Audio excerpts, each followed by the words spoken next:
Welcome to Table Talk here at the Philadelphia Sports Table Podcast Show, the longest running weekly Philly sports podcast show in the world, over 12 years strong. We got a great show, an interview this week with our good buddy here. It is great to see him on YouTube if you're watching there, if you're listening to us. He is from the Tony Cutillo Show. Over on Twitter, you can follow him at Rise with Tony. We love talking to him, the one and only Tony Cutillo. How you doing, buddy? I'm doing great, Jeff. You're a little different, man. I'm on video for the first time with you, man. No, it's great to have you here. You know, you're on the YouTube. You know, you're still going to be in people's eardrums on our audio platforms that we're on as well. But you're doing good things as well. Again, you know, tell everybody. I did a little promo there for you, but tell everybody where they can find you on the interwebs out there. Yeah, listen, man. If you just go to @Rise with Tony, you'll find all the good stuff I'm doing right now. My biggest thing is fighting for overtime. Youth Sports Podcast, and I started a couple years ago. So, real passion project, a little something different, but again, fighting for overtime. It's really fun, man. All right, sounds good. Well, we wanted to dive into some NFL talk and some storylines as this NFL season is almost upon us here. And of course, we got to get into the Philadelphia Eagles right off the bat. This team, the defending Super Bowl champions, Tony. And as Jalen Hurts has said, though, in the past here and more recent past, that Super Bowl is in the rearview mirror, and we need to start looking at and concentrating on this 2025-2026 season here. I'm so used to using the phrase, we're going to have to temper our expectations for this coming season, Tony. I do it all the time. We've been doing it for years and years, right? But I feel like we don't need to temper our expectations given this team's winning identity right now at this point. Yet, I do feel there are some areas of this team where we need to be cautious when it comes to some of those expectations, mainly with the cornerback room and even to an extent where the pass rush is going to take this defense this season. So those are my thoughts right here. What are your thoughts, Tony, about some of the, quote, cautious aspects of this team as we're moving forward here? Yeah, man. Listen, it's easy to just say we're going to be okay, right? Right, It's exactly. and I get it, but this is such a deep team, man. Like every position, and I know people want to talk about the secondary. I get it. However, I'm not as worried about the secondary like everybody else wants to be, right? Because what team has a stud at every single position? Somebody's going to have to step up eventually, right? Like last year, we didn't know Zach Bond was going to be Zach Bond. We had no idea before he got injured that Kobe Dean was going to be Kobe Dean. We didn't know this, right? We didn't know Jalen Hunt was going to come on at the end. We didn't know Josh Sweat was going to be Josh Sweat. So I'm not as concerned from the running back from the cornerback room as everybody else. Listen, when you have Kason Mitchell, right? When you have Q, listen, that guy is an absolute stud. And if you go back in the history of NFL, when you usually have a stud like a Revis Island, you know, the guy, yes, he does get targeted on the other side, but my biggest thing is I just want veteran leadership. And I do think Adoree Jackson will give you that. Maybe his play, right? I don't listen. I'm not talking about his play. I'm just talking about his leadership. And I do think that, you know, the mix and mingle of certain guys, maybe it's McWilliams that they drafted in the 5th round, right? Maybe it's Bennett that they get. I don't know, but I think it's going to be a work in progress. And I think it'll probably be until like week 5 or 6 till we actually get that position settled. I was thinking right after the second preseason game, to be honest, Tony, that Adoree Jackson was playing his way off the team. That was initially my thought, really, because, I mean, the initial signing, I was kind of, I hate to use the word baffled, because it's not that I was baffled, because we know Howie Roseman does this. He wants to see how coachable these guys really are able to be year after year, and especially with Vic Fangio coming in and doing what he did last year. There's absolutely no reason to believe that some of these guys can be coached up too. When it came to Adoree Jackson, though, after that second preseason game, I was like, I don't know about this. I don't know about this here. It's tough. You know, it is. But what I will say is, I think the biggest thing that baffles me is the Isaiah Rodgers thing. I just something. It's a great point. You know, that money was not a lot, right? He's a guy that knew the system, and you went out, you still spent money on other positions.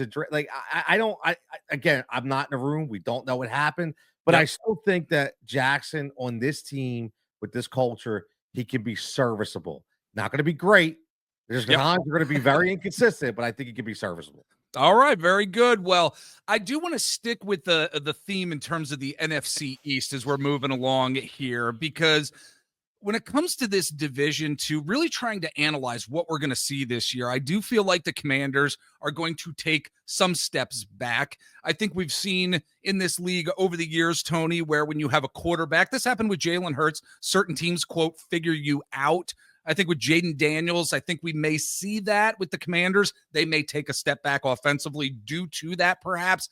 And yet I feel like with regard to another team here in the NFC East, Dak Prescott, I think he's going to have something to prove. Now, can he actually do it? That's another thing, but he's one of those, okay, we got to prove it year after year after year. And Dak Prescott is not a terrible quarterback by any stretch of the imagination. Now, the rest of the Dallas Cowboys, we don't know necessarily what we're going to see from them.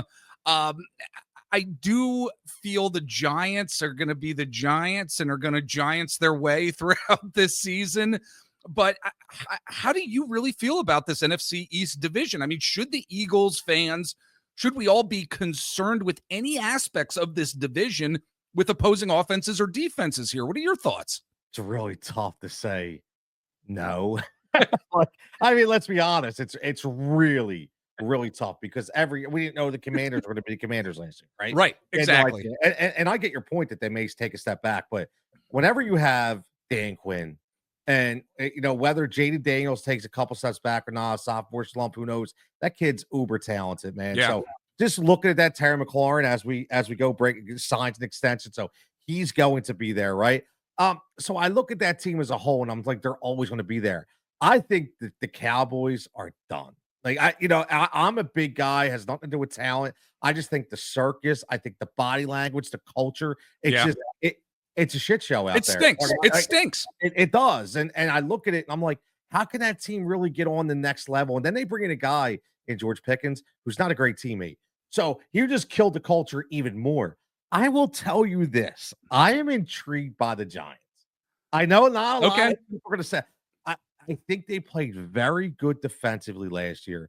Dable, whether he's with the Giants after this or not, he's coaching for his next job. Yeah. And whenever you get a guy that's smart like Dable and he is respected, no matter what you think, their defense played really well. That could be a team. And if Jackson Dart comes out after week 5 and takes over that role, I'll tell you what, it could be some fountain of youth energy. And Tyron Tracy coming out of the backfield, to be honest with you, a sleeper player in this division for sure. He's on 6 out of 7 of my fantasy football teams because I love what he can do. Love him. 7, man. I thought my 6 fantasy teams was ridiculous. I'm Holy all cow. Out, I love it.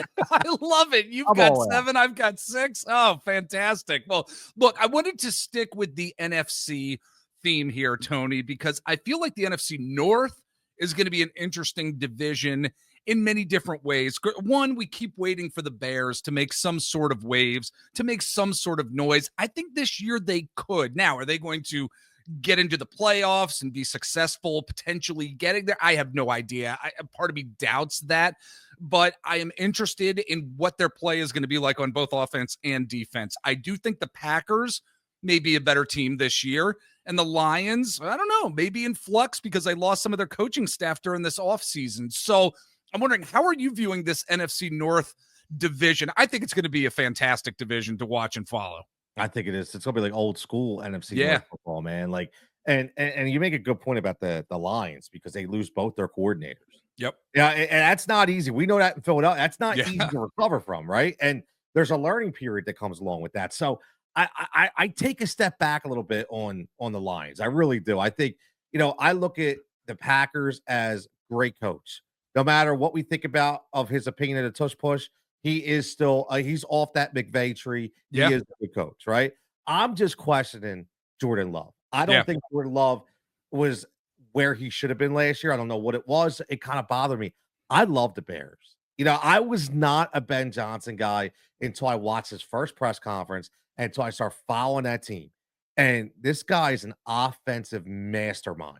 And what he's doing out there, all you have to do is follow camp and understand just how they are rejuvenated out there. I mean, come on, man. The guy, original guy at Everflus was a stiff. Yes. He was terrible. And now you get this guy who was just calling plays out of his back pocket.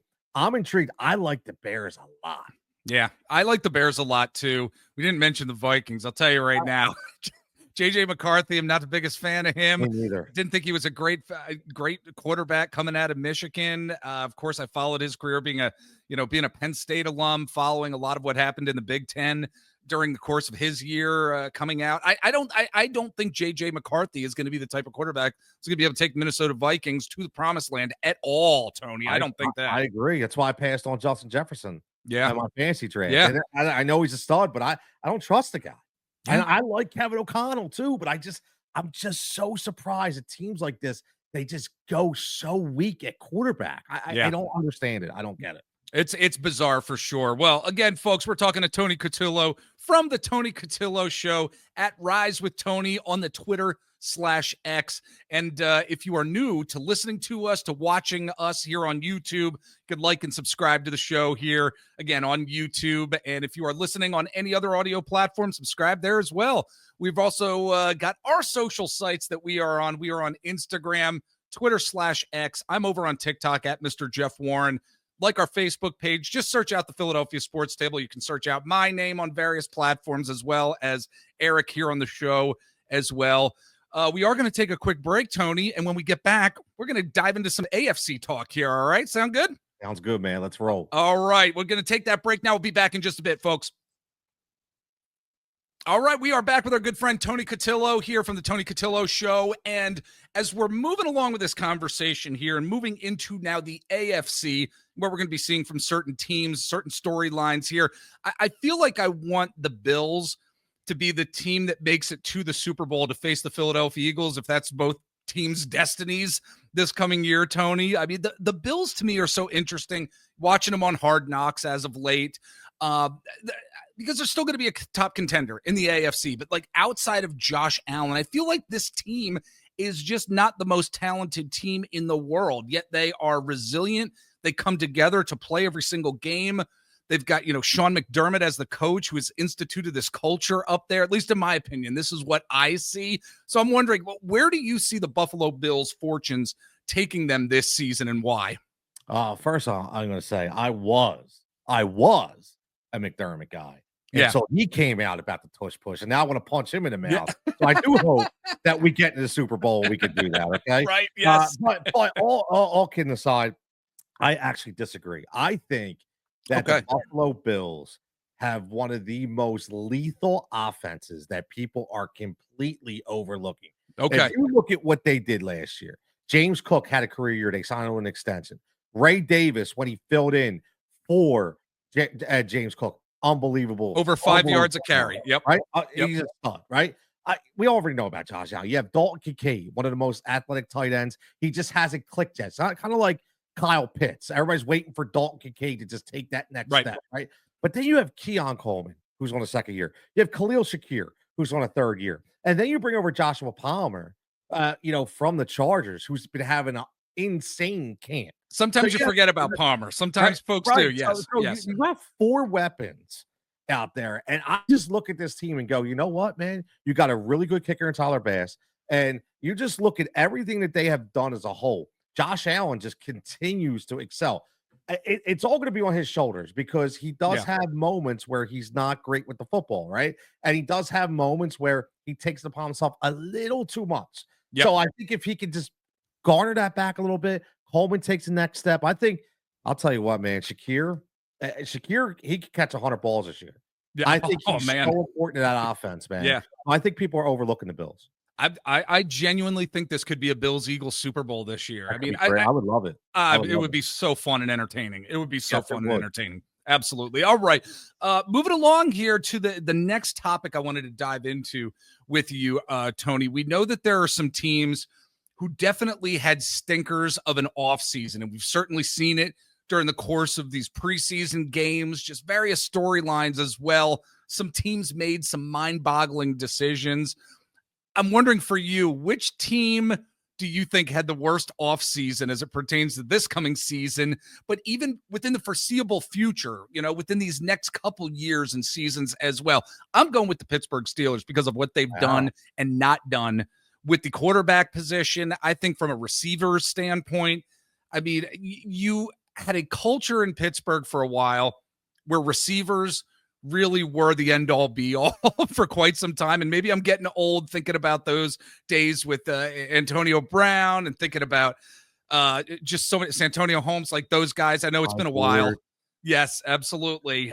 Even from a running back position, they've always kind of been strong. And I just feel like this organization has done a terrible job for themselves, not just this offseason, but into the future as well. I mean, is there a team for you that you're just scratching your head being like, you know what? They made some mind-boggling decisions this offseason. And they're just it's a shame because I actually this team I'm gonna say I really like their coach. I okay. do, and I think it's the Browns, man. Like Yeah. I like Yeah. Kevin Stefanski. I think he's done more with nothing than probably any other coach in the NFL. But this team, just the quarterback position, like, are you really you're strutting out Joe Flacco? Like, Yeah. and it's still, I still look at this, Jeff, and it's still the haunting of Baker Mayfield. Yeah. Baker Mayfield continues to haunt the Cleveland Browns because Right. if you don't have a quarterback, you don't have a team. Right. And I look at what they did this year. They again, they draft a kid at running back because Nick Chubb, obviously, with the knee, he goes to Houston. But you draft a kid who got domestic abuse issues now, right? Yep. We don't know where that's going to go. And then do you take Shador Sanders? You take Dylan Gabriel, a kid who can't even get on the field now that Yeah. you took over Sanders. Sanders looks like he's going to have to mature. And now you're going to Joe Flat. You pay all the money to Watson. Like, Jeff, this team to me, it just breeds a loser. Like, and it's a shame, but they're not going to win for the next 3 to 5 years. Easy. So it's just, it's mind-boggling to me. And I feel bad because I do love Kevin Stefanski. Absolutely. And I think they've had a good defense too over these years too. We've seen it. We've seen it. They paid Miles Garrett all that money. Yes. Yes. Obviously, he wanted the money. Absolutely. Obviously. It's bizarre. It must be bizarre to be in some of these guys' shoes where it's like, man, do I take that money knowing that I am probably never going to get to that level that I want to get to win a Super Bowl, to even maybe get to an AFC or NFC title game. But I would rather take the money. Like, I couldn't imagine being in that situation. I know. Because the passion of the game. The worst part is, don't Devontae Adams it either. You went to Vegas to take the money. You knew the team was going to suck. Yeah. Now all of a sudden, I want to go win somewhere. Oh, no. You got paid, bro. That's what you wanted, right? So right. I look at that like that's so hypocritical. It really is. Well, buddy, before I let you go, want to dive into, we love talking about under the radar storylines here. Whether it's hockey, baseball, basketball, now with the NFL here. So I'm wondering, what is that one under the radar storyline heading into this NFL season with the NFL in general that's really going to be on your mind that you're really going to be honing in on? People are going to love this. Ready? It's Yes. the revival of Chip Kelly. Like, Whoa, I am telling you right folks. now, Chip Kelly and Pete Carroll in Vegas.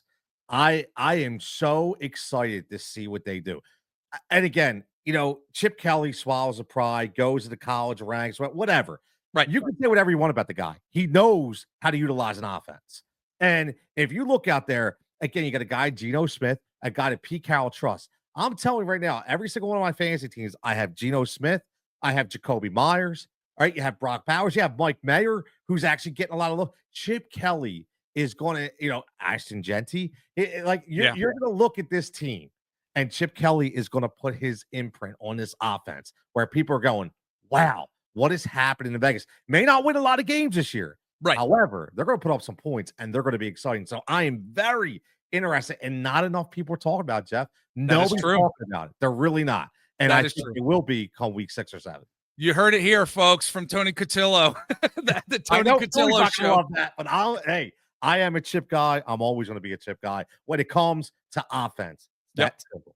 There you go, folks. Again, he is Tony Cutillo from the Tony Cutillo Show. Subscribe on whatever platform you are watching us or listening to us on right now. Buddy, get some promos out before we head out here. And, man, I appreciate you taking the time. Get those promos out, man. No problem, man. Listen, at Tony Cutillo Show, I do that Wednesdays and Sundays, unfiltered, Philly Sports Unfiltered with me and Tom Ornone, AOTD Radio.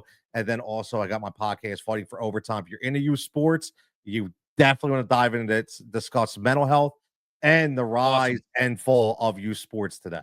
Awesome. Fantastic. Fantastic. Man, we've talked to youth sports on this show a lot, man. Big And topic, man. Big keep topic. doing good stuff. Keep doing good stuff over there. And buddy, come back and join us. I would love to have you back on the show down the road. Oh, we have to see about week 7. Maybe week 7 we could talk about the the Las Vegas Raiders and Chip Kelly. That'd and be see great. if I'm looking good or bad on my prediction. Sounds good, my man. We'll talk soon for sure. All right. You take care. Thanks for having me, man.